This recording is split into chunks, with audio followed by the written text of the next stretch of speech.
Meeting, এখানে বহু মানুষ, আপনি এইভাবে কথা বলতে পারেন না, এটা বাহিনী সম্পর্কে।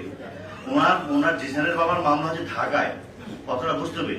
আপনি এটা পলিটিক্স মঞ্চ না, ছাত্রদের উপর আমি নিজেও আপনাকে বহু আগে ঢাকায় ছাত্র করে আসছি না। এখানে কথা বলবেন যখন একটা ফর্মাল মিটিং এ যখন কথা বলবেন, তথ্য নিয়ে কথা বলবেন। তথ্য আপনি আমার কাছে আসেন, আমি দেখাই দেবো।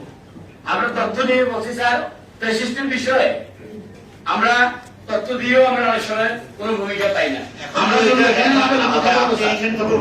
আপনাদের এখন আপনার নিজের শত্রুকে আওয়ামী লীগ বানায় ধরার জন্য চেষ্টা করতেছেন। যাকে আপনার পছন্দ হয় না ওকে বেশি বানায়।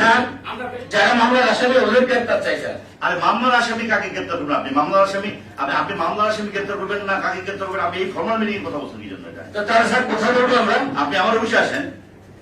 অফিসে আজকে আপনি বলছেন অবশ্যই আসবো, কিন্তু স্যার বললেন নাই, কখন আমরা আপনার সাথে দেখা হয় নাই। আমি ছাত্রদের বাইরে বাইরে স্যার, আমি চলে যুদ্ধা এখানে যে সমস্যা ছিল ছাত্রনেতা, আমি কথা বলার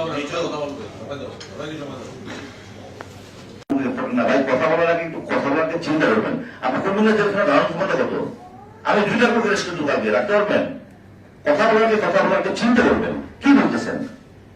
কোন ধারণ ক্ষমতা 2 লাখ করবেন, 2 লাখ প্রকাশ কিন্তু আমি রাখতে পারবেন। আপনি কথা বলার আগে, একটা বাহিনী সম্পর্কে কথা বলার আগে, এই বাহিনীটা 5 আগস্টের পরে যেখানে কোথাও পুলিশ ছিল না, সেই পুলিশ ঘুরে দাঁড়িয়েছে। ফ্যাসিস্টের লোকজন তো আছে এখন অনেকেই, প্রতিদিন চাকরি যাচ্ছে আমাদের।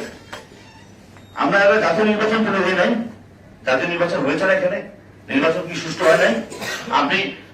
আমি আপনাকে বলেন, আপনি সরকারের কাছে অনুমতি দেন যে 12 ঘন্টা পুলিশ থাকবে না। আমি গ্যারান্টি দিয়ে বলতে পারি, একটা মা বোনের আমাদের কারোর চেন তো তুলে থাকা কাপড় চুষি থাকবে না।